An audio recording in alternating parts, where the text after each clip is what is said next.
Tere päevast, minu nimi on Mihhail Zujev ja täna ma räägin sellest, kuidas võib korraldada projektipõhist õpet kutsekoolides. Miks just projektipõhine õpe, miks tavaline ei sobi? Me kõik juba teame, millised on puudused just klassikalises vormis. Näiteks sisseastuja ei pruugi teada, et mis asi on see eriala, kas ta on päriselt see, mida ta arvab. Kui ta juba õpib, siis võib kaduda motivatsioon ja ta ei tea, kuidas on seotud see teooria, mis antakse tunnis päris eluga. Ja kui ta lõpetab, siis ta ei saa leida erialast tööd. Kuidas seda saab lahendada? Kujutage ette olukorda, kus sisseastujad juba enne seda, kui nad tulevad kooli, nad kas on osalenud projektides või siis, kui nad lõpetavad kooli ja lähevad kutsekooli, osalevad sellistes projektides, kus nad saavad aimu erialast, mis ta päriselt endast kujutab. Õpingute ajal nad samuti osalevad projektides, kus uus materjal rakendatakse kohe. Ja kui ta lõpetab kooli, saab diplomit tunnistust, siis ta läheb erialasele tööle. Ja pärast perioodiliselt käib täiendamas. See tähendab, et me ei pea talle andma kogu selle mahu, et kuna pärast ta nagunii tuleb ja täiendab ja võtab seda, mis tal on parasjagu vaja on. Seetõttu ei ole vaja ette valmistada teda igaks juhuks, sest elu ise näitab, mis oli tähtsam ja mida on võimalik õppida hiljem. Näiteks kui enne õppimist inimese aju on näiteks selline, kus ta teab üht-teist, aga selleks, et teha erialast tööd, tal on vaja just sellist ajustruktuuri. Ehk siis need on neuronid, kus täpid on infoosakesed, mis on omavahel tihedasti seotud ja varasem kogemus ja uus materjal ja nende rakendamine. Aga paraku tuleb välja nii, et peale klassikalist kooli või siis kutsekooli või kõrgkooli inimene tuleb välja selliste neuronide sidemetega, kus hallid täpid tähendavad seda, et nad on midagi õppinud, aga läks meelest ära.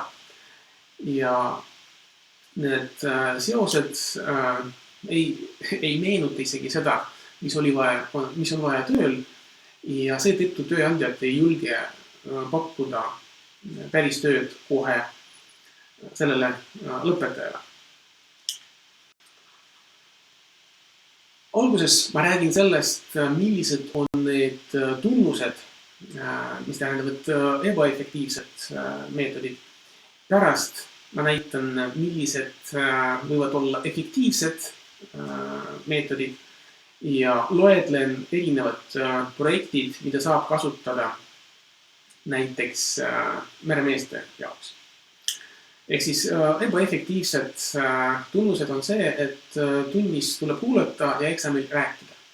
See tähendab, et semestri jooksul me harjutame ühte tüüpi käitumist, arendame ühte tüüpi neuroneid, aga eksamil kontrollime teist tüüpe. Ehk siis see on sama asi, nagu me paneme raamatu hindalaekasse, aga otsime seda käekotist. Aju ei saa niimoodi tekitada neuroneid seal, mida ei treenita.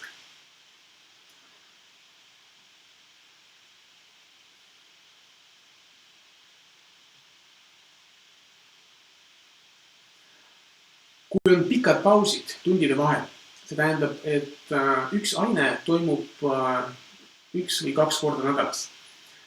Aga see ununeb väga kiiresti paari päevaga ja on vaja uuesti korrata. Ehk siis juhul, kui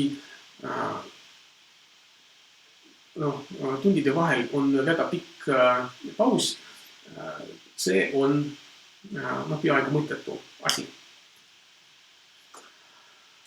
Antakse väga palju materjali korraga ja võib öelda, et jah, mis seal ikka 1,5 tundi ei ole väga suur asi, aga aju jaoks see on küllaltki suur, sest juhul, kui te teete sellise katse, et vaadate, millised autod mööduvad teist, kui te sõidate näiteks tööle, siis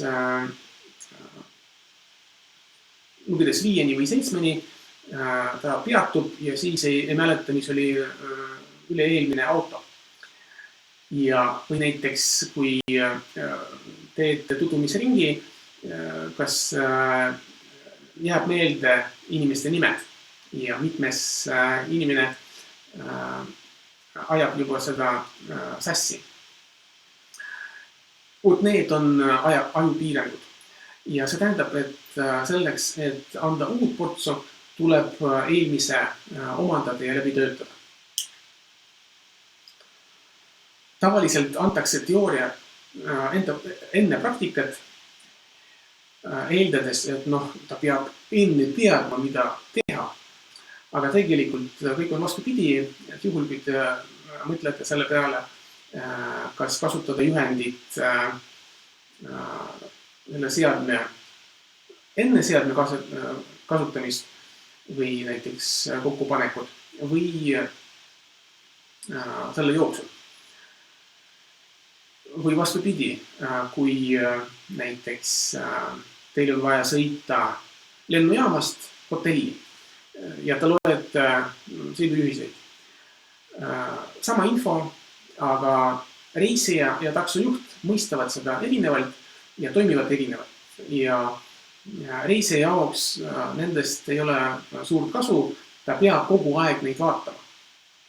Taksojuhile piisab sellest, kui ta vaatab läbi sõlmpunktid, jätab meelde ja siis sõidab edasi sinna vaatamata. Ehk siis peab olema mingi kogemus juba. Et siis see tulev teooria korrastab seda kogemust. Juhul, kui seda kogemust ei ole midagi korrastada ja seetõttu see ei anna tulemust. Juhul, kui oleks mõtet anda teooriat enne praktikat, siis praktikat ei olekski vaja, sest teooria on juba antud. Veel üks tunnus on see, et materjal levitakse klassifikatsiooni alusel, mis on esmapilgul loogiline, et ta peab mingis järjekorras olema. Alguses on baasalused ja siis on keerulisemad asjad. Aga tegelikult järjekord peab küll olema, aga mitte selline nagu õpikus, sest juhul, kui see oleks õige, siis teie võite teha sellise katse. Võtta suvaline õpik, vaadata sisu korda ja lugeda valju häälega esimese astme pealkirja. Siis panete õpiku kinni ja paberil kohe pange kirja neid pealkirju, mida te olete valju häälega lugenud. Ja vaadake, mitu korda te panite mööda ja millised pealkirjad olid kirjutatud õigesti. Ja siis te näete, et kuigi see oli õiges süsteemis,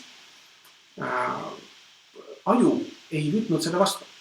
Juhul, kui aju mõtleks nii nagu õpiku sisukord, siis oleks võimalik õppida keeli lihtsalt lugedes südaraamatut või omandada erialad lihtsalt lugedes entsüklopeediat, kuna seal on ka kõik klassifitseeritud.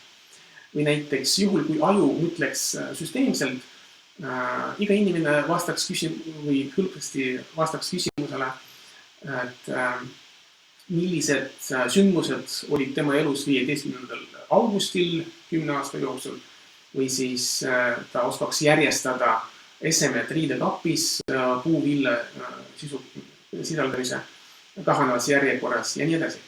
Aga aju ei mõtle niimoodi. Aju mõtleb väga kaootiliselt nii nagu ma diagrammis näitasin. Juhul, kui tunnis või loengus kasutada rohkem teksti ja numbreid, siis see on kindel viis tappa nii motivatsiooni kui ka õppivõimed. Sest tekst sobib ainult siis, kui inimene on juba omandanud väga suure kogemuse. Ja siis ta võib tajuda teksti selles mahus. Põhiliselt kasutatakse kuulmismälu, sest niimoodi on lihtsam õpetada väga palju inimesi korraga ja väga vähe kasutatakse nägemismälu. Juhul, kui kuulmismälu oleks põhiline selline aspekt, siis saaks õpetada läbi raadio. Aga see on kõige ebaefektiivsem sidekanal üldse ja seetõttu on sellised tulemused. Veel üks tunnus, et õpe on ebaefektiivne, et õpetaja on eksamineerija. Ehk siis see, kes andis tunde, ta võtab vastu eksamid ja paneb hindeid. Ehk siis siin on väga, esiteks huvide konflikt ja teiseks on subjektiivsus. Juhul, kui me anname hindamist erinevatele inimestele, nad panevad erinevad hinde. Ja see tähendab, et nagu 5 termomeetrit näitavad samas anomas 5 erinevat temperatuuri, mis ilmselt ei ole hea. Ja eksamil, kui õpilane ei saa öelda, kas ta sai läbi, kas see oli õige vastus või vale, see tähendab, et õpetamine läks metsa.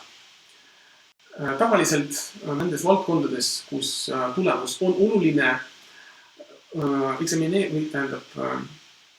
eksaminent ta kohe võib öelda, et kas ta tegi õigesti või valesti.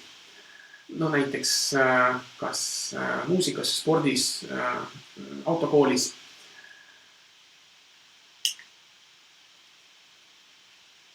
Ja juhul, kui eksamid on ühesugused, see ka tähendab, et õppe oli ebaefektiivne. Ehk siis juhul, kui kirjalikult või suuliselt võis seda kontrollida, siis seda teeksid kõik firmad tööintervjuul.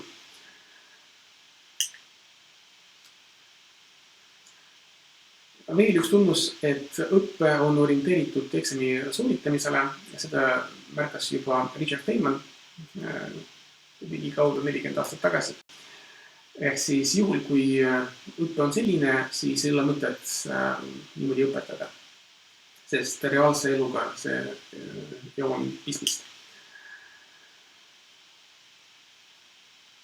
Ja nüüd vaatame, millised võivad olla efektiivse õppe tunnused, kuidas tuleks õpetada üldse ja pärast läheme juba projektide juurde. Ehk siis põhiline tingimus on see, et tegevused peavad olema samad nagu töö. Sest juhul, kui inimene alguses kuulab ja pärast teeb, siis ta peab tekitama uusi neurosidemeid ajus. Aga selleks ta peab kordama seda asja. Nii nagu teatris. Keerukus peab suurendama väga aeglaselt, mitte väga hüppeliselt nagu klassikalistes tundides, kus arvutatakse näiteks ühte ülesannet ja siis kohe minnakse keerulisema juurde. Täna ma näitan, kuidas see aeglaselt välja näeb. Tunnid toimuvad väga tihti 4-5 korda nädalas, et inimene ei jõuaks ära unustada kõiki neid asju ja et õpetaja oleks ka kindel, et peale õpetamise lõppemist see käitumine jääks püsima.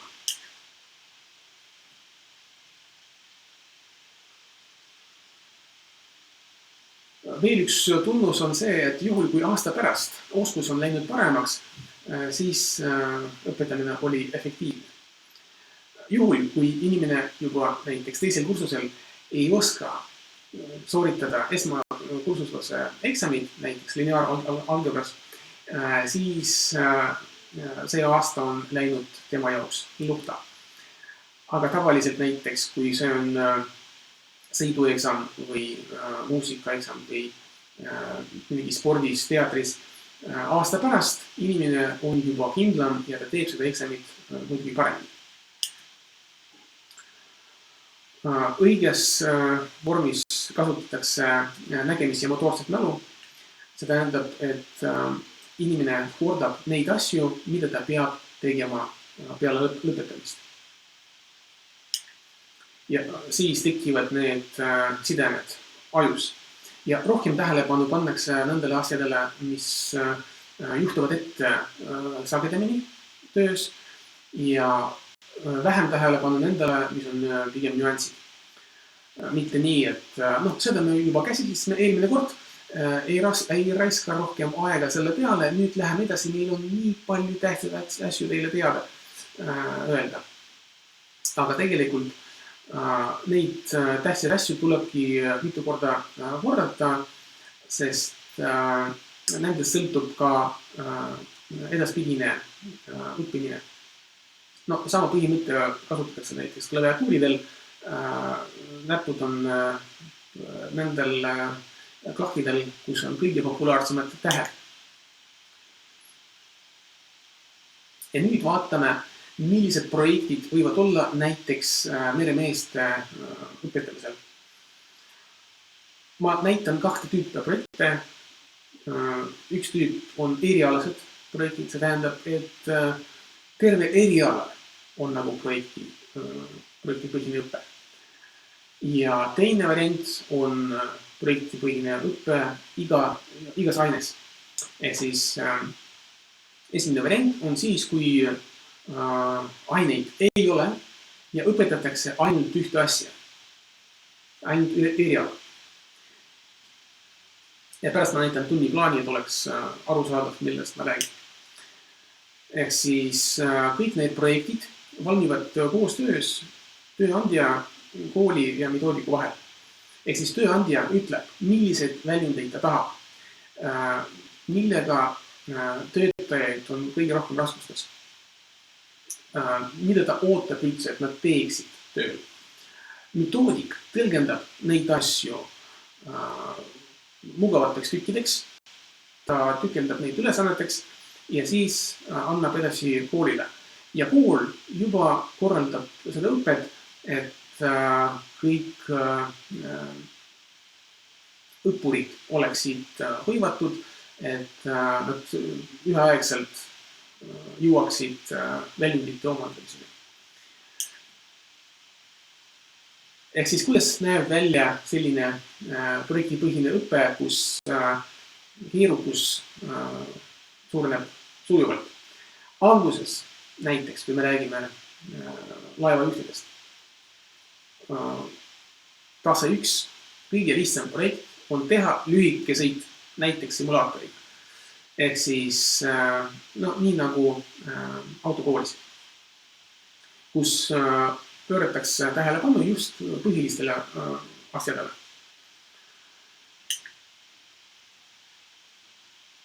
Järgmine projekt on eelmise kordamine, pluss lisatakse üks tingimus, ehk siis kasutatakse raadio. Ehk siis ta kordab ka neid varasemaid asju ja veel lisatakse keeld. Nii nagu joonisel vasakul. Ehk siis see, mis oli, see jääb ja lihtsalt lisatakse veel juurde. Siis kolmas piirang tuleb vältida kokkupõrkeid. Ja näiteks teine võistkond, mis kordamööda teeb neid sõitu, nemad vastupidi üritavad tekitada kokkupõrkeid. Aga see, kes õpib, ta peab neid vältima. Ehk siis tekib selline võistkondlik vaim, kus ühelt poolt on huvitavam ja teiselt poolt sa juba näed, kus võib eksida. Et see on ka oluline, kui sa arendad aju. Järgmiseks projektiks on siis kõik sama, mis oli enne, pluss dokumentide vormistamine. Vot sinna käib juba ka ained, mis on seotud õigusega, vahipidamisega ja nii edasi. Ehk siis juhul, kui õppijal tekib küsimus, et kuidas seda teha, kuidas seda arvutada, millest sõltub see ja see, vot siis ta pöördub juba aineõpetaja poole, raamatukogu poole ja siis ta otsib seda infot õpetaja abil ja omandab seda teoreetilist osa. Ehk siis tal juba on see praktiline kogemus, mida tuleb korrastada, et ta tunneb vajadust. Ja vot siis on mõtet talle teha seda loengut või konsultatsiooni, et siis ta on valmis kuulama. Järgmine projekt on veel keerulisem, tuleb teha pikk sõit, ehk siis kas 4 tundi või 6 tundi, ehk siis see võib olla ka erinevate maadega seotud, et oleksid ka võõrkeeled rakendatud. Nii et tuleb teha seda projekti niivõrd realistlikuks kui võimalik nagu päris töö. Edasine projekt hõlmab juba juhuslikke sündmusi, ehk siis tuleb juhtida avariitööd, sa kunagi ei tea, mida läheb katki, aga jälle teine võistkond tekitab neid avariisid ja see jälle arendab seda aju. Nüüd tuleb vältida reostust, siin on jälle konventsioonid, reeglid, aga kasutatakse jälle kogu oma seda kogemust eelmistes projektides, kus on vaja ka rutiinseid toiminguid teha. Et siin ei ole mõtet harjutada midagi eraldi. Et tuleb seda kõik teha kompleksis. Ja näiteks viimane kõige keerulisem projekt on teha kõik need toimingud, täita kõik reegleid ja jääda ellu, kui laev hukkub. Ja tunniplaan tervele rühmale võib olla selline, et enne lõunat meil on üks projekt, peale lõunat on teine projekt ja niimoodi 4-5 korda nädalas meil on üks projekt, kas nad sõidavad näiteks laevaga või nad sõidavad ja väldivad reostust ja nii edasi. Ehk siis sõltuvad sellest, millised väljundid me tahame. Ja iga individuaalse õppija jaoks on selline tunniplaan. Ehk siis üks kord ta teeb individuaalset tööd, teine kord ta teeb rühmatööd ja alati on refleksioon ja lugemine, see tähendab, et ta mõtistab oma kogemust, mõtleb, mida tal on vaja veel õppida juurde, et järgmine kord teha paremini, et saavutada paremat tulemust. Ja juhul, kui eriala tervikuna on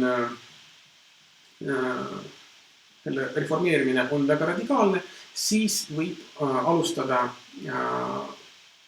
eraldi ainetega ja valida ainepõhistest projektidest midagi. Ehk siis need on üldained, mis sobivad ühelt poolt kõikidele erialadele, aga igal erialal on vaja oma rakendus leida. Ja väga levinud selline eelarvamus on see, et juhul, kui näiteks matemaatika või füüsika on nagu üldaine, ta on baasaine, mis on vajalik väga erinevatele erialadele, siis arvatakse, et seda tuleb õpetada ka ühtemoodi kõigile. Aga see on miks see on vale, sest näiteks keeled. Kui me teeme filmi ja filmil on näiteks subtiitrid, siis saavad aru ainult need, kes mõistavad neid subtiitreid. Et juhul, kui inimene ei oska seda keelt, mida räägitakse filmis ja ei oska subtiitreid, vaatamata sellele, et info on kõigile sama, temani ei jõua see info. Ja sama asi õpetamisega, et juhul, kui me küll õpetame näiteks füüsikat või matemaatikat, aga juhul, kui see on laevajuht, laevamehaanik, kokk või siis automehaanik, siis nad tajuvad seda erinevalt ja tuleb lähtuda just sellest erialast ja pärast juba lisada seda ainet. Ehk siis üldkujul ainepõhine projekt näeb välja selliselt, et ta koosneb mitmest etapist. Esiteks, tal on mingi eesmärk, kindel eesmärk lõpus, mis ei ole õppe eesmärk. Ehk siis juhul, kui õppija küsib, aga miks seda on vaja teha? Milleks üldse? Siis vastus, et selleks, et õppida, et see ei sobi. Sest õppida võib mida iganes. Neid asju on lõputult palju, aga aega on vähe, seetõttu tuleb valida just need kasulikud eesmärgid, mis aitavad kaasa eriala omandamisele. Ja see tähendab, et millised sobivad vastused. Et midagi teha paremini, et näiteks teenida raha, saada seda positsiooni, et jõuda sihtpunkti. Sellised põhjused või eesmärgid nende projektidel. Ja need ringikesed on etapid ja üks nendest või mõned nendest on seotud mingi ainega, näiteks füüsika või matemaatikaga. Ehk siis juhul, kui meie õpetame näiteks laevajuhtidele või kokkadele mingid ainet nagu matemaatika või füüsika, me eeldame, et see ju läheb vaja nende töös. Aga igaühel on oma töö ja igaüks kasutab oma töös teatud osa sellest teadmisest. Ja see tähendab, et tulebki anda just seda osa, mis neile kasulik. Võib küll eeldada, et me peame andma seda kõike, et see on nagu üldhariduslik eesmärk, et kõik saaks või teaksid sama palju, aga ajastus on erinev, et igaüks jõuab selle arusaamiseni erineval ajal. Ja näiteks me saame jaotada neid tegevusi projektides 3 osaks, näiteks koha peal või selle koha järgi. Et nad võivad olla täpselt samad, mis tööl. Nad võivad olla väga sarnased, nagu simulaatoril, ja nad võivad kaudselt meenutada seda, nii nagu teatris, mängida rollid, juhul kui inventar on liiga kallis või on liiga ohtlik näiteks, et siis võib läbi mängida seda saalis.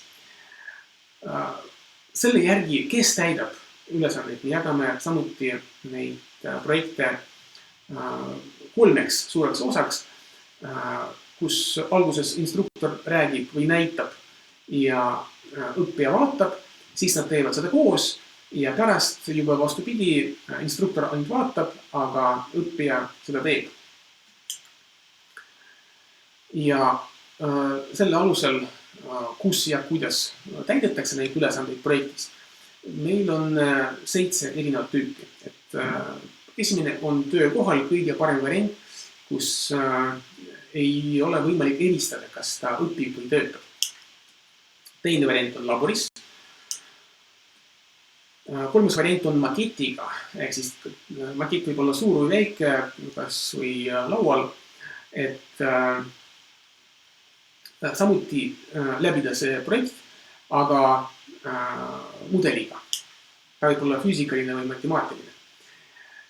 Videokonverentsi abil, kui näiteks ei ole võimalik terve rühmaga minna kaugele merele näiteks, siis üks on koha peal, teeb sellist, kas jagab oma ekraani või näitab kaameraga, mis toimub, ja teised istuvad klassis ja siis vestlevad, ütlevad, mida on vaja teha, mida nemad teeksid ja nii edasi. 5. variant on arvutiga, ehk siis sülearvutis jookseb see programm. See ei ole simulaator, see on arvutiprogramm. Ehk siis nad harjutavad neid toiminguid ja kiireliikumisi.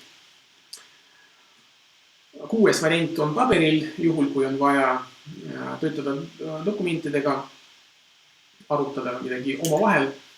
Ja 7. variant on kõige lihtsam, on mängukaartidega, kus mängukaartidel võib joonistada mida iganes ja mis imiteerib vajalikku olukorda. Ehk siis juhul, kui me vaatame matemaatikat, millised projektid võivad olla. Näiteks koostada eelarvet, kas sõidu jaoks või remondi jaoks. Ehk siis eesmärk on dokumendi koostamine, kas selle järgi saab teha remondi või mitte. Niimoodi me saame määrata, kas see on lihtsalt üks ülesanne või see on projekt. Ja seal nad kasutavad teadmisi või siis tuletistest funktsioonidest, teevad arvutusi, samamoodi nagu lastiplaani koostamisel. Juhul, kui on keerulisemad funktsioonid, siis on lühema teekonna leidmine, et neile antakse kaart ja on vaja punktidest teha selline marsruut, kus pikkus oleks minimaalne. Nüüd, kui vaadata mõõtühikuid, protsente, siis selle jaoks väga hästi sobivad äriprojektid ja kõik, mis on seotud rahaga. See on huvitav ka õpilastele ja on mingi praktiline kasu. Ehk siis nad hindavad, kas tehinguid, kas on mõtet vedada seda kaupa sinna või kas see projekt on piisavalt tuluslik. Nüüd laevatee projekteerimine, muidugi mitte alguses lõpuni, vaid see võib olla mingi osa, kus nad kasutavad teiste laevade logiraamatuid, vaatavad, kuidas teised inimesed panevad seda kirja, millele nad pööravad tähelepanu, mis on oluline, mis ei ole oluline. Ja seal nad kasutavad matemaatilise mõisteid, aspekte ja harjutavad, arvutavad ja nii edasi. Juhul, kui me räägime füüsikast, siis nad võivad juhtida kas puksiiri või purjejahi, et vaadata, kuidas tuuled ja hoovused mõjutavad laeva. See võib olla kas simulaator või päris elu või mudel. Samuti mõned innovaatilised projektid nagu tuulekindla riietuse arendus, ehk siis välja mõelda, millised materjal võib kasutada, et jope oleks soojem või näiteks, et päästevest oleks parem. Ja samuti nad kasutavad just neid füüsikalisi mõisteid ja füüsika osad, mis on vajalikud selles projektis. Kas soojusõpetus või mehaanikad. Näiteks, kui nad täiendavad konteineri konstruktsiooni, siis nad ka peavad alguses koguma infot, nad peavad vaatama katseid, erinevaid variante, dokumentatsiooni, võrdlema, arvutama ja siis ette valmistama midagi, et näidata teistele ja siis tööandja võib hinnata, et kas see sobib või mitte, kas see on hea idee ja mille poolest. Näiteks lavapumba projekteerimine, liikumisanduri paigaldus, videoklipi montaaž, kõik need on projektid, millel on kindel eesmärk ja mingi lõpptulemus. Ja näiteks laevaosade remont, ta sobib ka füüsika jaoks või rakendusmehaanika jaoks või tugevusõpetuse jaoks, kus võib erinevad detailid uurida erinevatele koormustele. Kui me räägime võõrkeelsest õppest, siis seal on hästi palju erinevaid variante, kus projektiks võib olla kas dokumentidega töötamine või inimestega töötamine. Näiteks inimesed võivad koostada oma CV-d, saata laiali ja siis suhelda ja vaadata, kes mida vastab. See on kirjalik oskus. Töö läbirääkimised on suuline, sest nad Skype'i kaudu näiteks või videokõne kaudu suhtlevad potentsiaalse tööandjaga ja küsivad, mida on vaja teada, et 3 aasta pärast minna tööle näiteks. Läbirääkimised piraatidega, see on rollimäng, kus üks võistkond nõuab üht, laevameeskond palub teist ja nii edasi. Dokumentide refereerimine, et tulemus on see, et hunniku asemel meil on üks memo. Rahastaja leidmine tähendab, et meil on mingi idee, kas reis või mingi projekt ja tuleb leida rahastaja, ehk siis suhelda inglise keeles või võõrkeeles inimestega, kes on investorid ja seletada neile, miks on vaja raha anda just neile. Rahulolu uuringu läbiviimine tähendab, et nad teevad küsitlusi, intervjuusid, küsivad tüüpküsimusi. Ehk siis see sobib väga hästi audijatele, kus nad teevad peaaegu sama asja, aga kuulavad mõnevõrra erinevat vastust ja siis koguvad seda pagasi.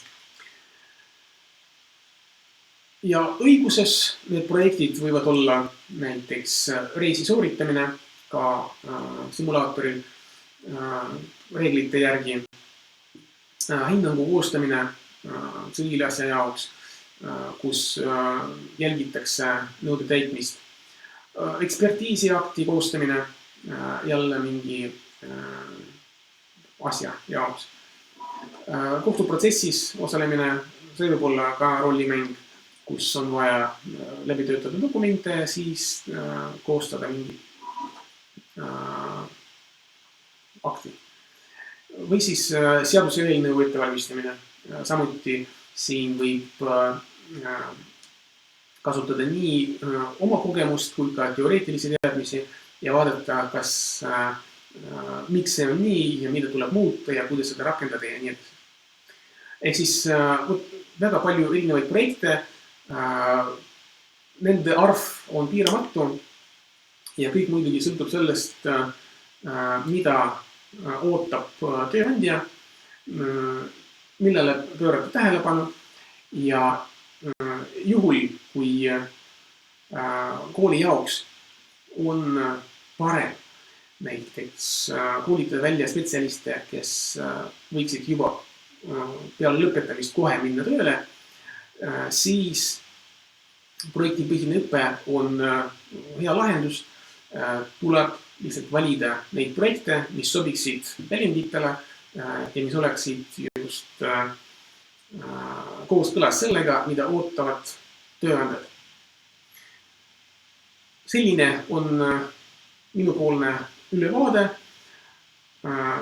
Mina olen metoodiku rollis, ehk siis mina teen nendest tööülesannetest neid põnevaid projekte, mida õppijad võivad läbida. Mina mõtlen välja nende sisu, küsitledes spetsialiste, kes on seda päris tööl seda teinud. Siis ma valin neid metoodilisi materjale, mida tuleb kasutada näiteks kas kaardid või stsenaariumid. Ja aineõpetaja juba viib seda läbi, jälgides neid reegleid. Nii et võtke ühendust ja siis räägime täpsemalt. Minu poolt on kõik. Kohtumiseni.